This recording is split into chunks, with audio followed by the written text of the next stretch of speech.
Bonsoir. Aujourd'hui, jeudi 3 décembre 2020, le texte qui a été désigné par le plan de lecture que je suis chaque semaine, comme je vous l'ai dit, c'est pas moi qui choisis le texte, je suis un plan de lecture. Et là, je tombe sur un texte qui annonce déjà un peu Noël. Et vous allez peut-être me dire, est-ce que ce n'est pas trop tôt? Ça devrait être vers la mi-décembre qu'on devrait en parler. Mais voilà, c'est le texte qui a été désigné pour aujourd'hui et on va le prendre tel qu'on nous le présente. Alors ce texte se trouve dans le livre du prophète Michée. Michée chapitre 5, versets 1 à 3. Michée chapitre 5, versets 1 à 3. Au nom de Jésus. Et toi, Bethléem, Ephrata, déclare le Seigneur, tu es une localité peu importante parmi celles des familles de Juda. Mais de toi je veux faire sortir celui qui doit gouverner en mon nom, le peuple d'Israël, et dont l'origine remonte aux temps les plus anciens. Le Seigneur va abandonner son peuple. En attendant le moment où la femme qui doit être mère aura un fils. Ceux qui auront survécu à l'exil viendront rejoindre alors les autres Israélites. Et lui, le chef promis, conduira fermement le peuple en manifestant la puissance et la présence glorieuse du Seigneur, son Dieu. Les gens de son peuple vivront en sécurité, car on reconnaîtra sa grandeur jusqu'aux extrémités de la terre. Je ne vais pas encore parler de Noël, bien sûr, même si le texte parle vraiment de la venue, de la naissance du Fils de Dieu.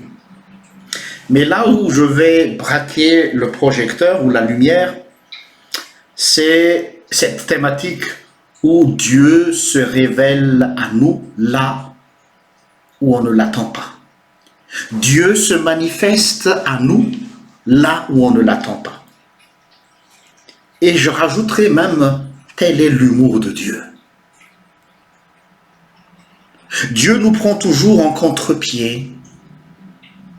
Par exemple, quand nous espérons quelque chose de Dieu, une intervention divine, on a toujours en tête une idée que Dieu va faire quelque chose de grandiose, de spectaculaire, d'inimaginable, pour que sa gloire puisse être révélée, pour que sa gloire puisse être glorifiée. C'est une notion, ce que j'appelle la notion de théisme. Le théisme est encore plus dangereux que l'athéisme. Le théisme, c'est le fait d'exiger un concept de Dieu, un Dieu qui se révèle ou un Dieu qui se montre dans une toute puissance. Mais le Père de Jésus-Christ, le Créateur, c'est un Dieu qui se révèle et qui se manifeste là où on ne l'attend pas. Il a choisi Bethléem. Et même dans les propos du prophète, Bethléem Ephrata, tu es une localité peu importante, insignifiante. Bethléem, on va dire, n'a été pas considéré par rapport aux autres villes en Israël. Peut-être que les gens espéraient que le Fils de Dieu serait venu à Jérusalem, là où il y a le temple, là où il y a les palais, ou dans d'autres endroits plus célèbres, mais pas à Bethléem. Mais si. Dieu se révèle et se manifeste là où on ne l'attend pas. Et moi, je vous conseille de prendre en considération cette thématique et l'appliquer dans votre vie de tous les jours. Quand vous priez le Seigneur, quand vous espérez quelque chose de Dieu, ne passez pas de temps à regarder dans des choses extraordinaires. Soyez toujours vigilants dans les choses insignifiantes, la présence de Dieu est là.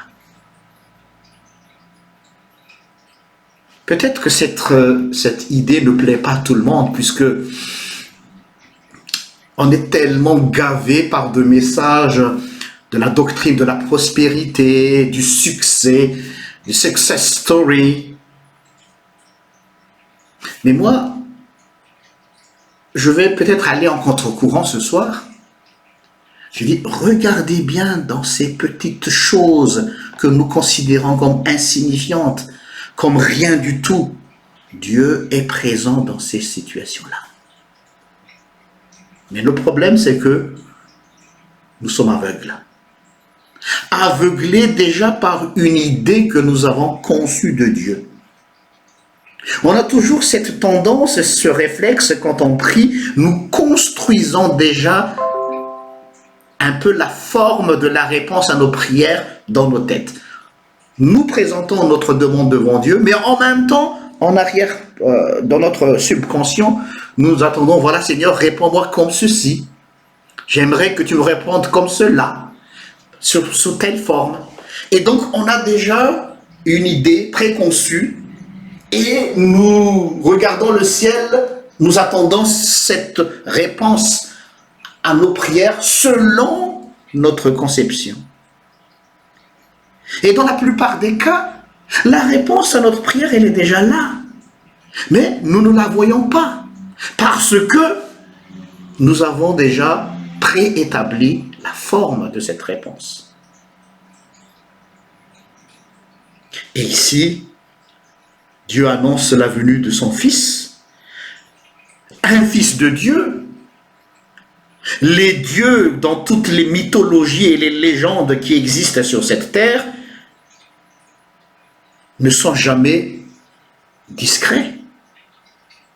Déjà, aujourd'hui, par exemple, en Angleterre, quand il y a un prince ou une princesse qui est née, il y a ce fameux bonhomme qui fait le hola hola, qui appelle tout le monde, le prince tel est né. Il faut que tout le royaume soit au courant. Mais nous savons très bien que lors de la naissance du Christ, il y a tout un petit comité. Et regardez toujours le contraste. Tout le ciel est mobilisé, le ciel s'est ouvert, les anges sont descendus, ils ont chanté. Mais ils s'adressaient à qui ces anges? Un petit groupuscule de bergers. Vu la grandeur de la révélation, de la manifestation de Dieu, on se pourrait dire tout ça pour ça. Au moins, si Dieu déploie le ciel et ses anges, il aurait dû le faire devant un grand public. On devrait faire une publicité. Venez tout le monde parce que le ciel va s'ouvrir et les anges vont venir nous annoncer une bonne nouvelle. Oui, tout ça pour ça. Dieu déploie le ciel et ses anges pour des petits bergers. Dieu se manifeste à nous là où on ne l'attend pas. Peut-être que tu cherches encore quelque chose d'extraordinaire, de lointain, mais souvent elle est déjà sous ton nez. Il suffit d'ouvrir les yeux. Alors ce que nous allons faire ce soir, nous allons prier pour que Dieu puisse t'aider à bien voir les bienfaits de Dieu qui sont déjà là. Mais il faut lire entre les lignes. Tu es peu signifiante, c'est dans des choses insignifiantes que Dieu révèle sa force. Rappelle-toi toujours cela. C'est dans des choses insignifiantes que Dieu manifeste sa force. Amen. Prions. Merci Seigneur de nous avoir révélé cette vérité ce soir. Oui, même si tu es le Dieu Tout-Puissant qui est au-dessus de tout règne, de toutes les autorités qui puissent exister sur cette terre ou en dehors de cette dimension terrestre, tu as choisi de te révéler et de te manifester toujours dans la discrétion. Dans les choses que nous croyons insignifiantes, mais tu es là. Une présence discrète, mais réelle. Apprends-nous à discerner les choses qui sont déjà là devant nous, face à nos yeux, mais que nous ne voulons pas voir.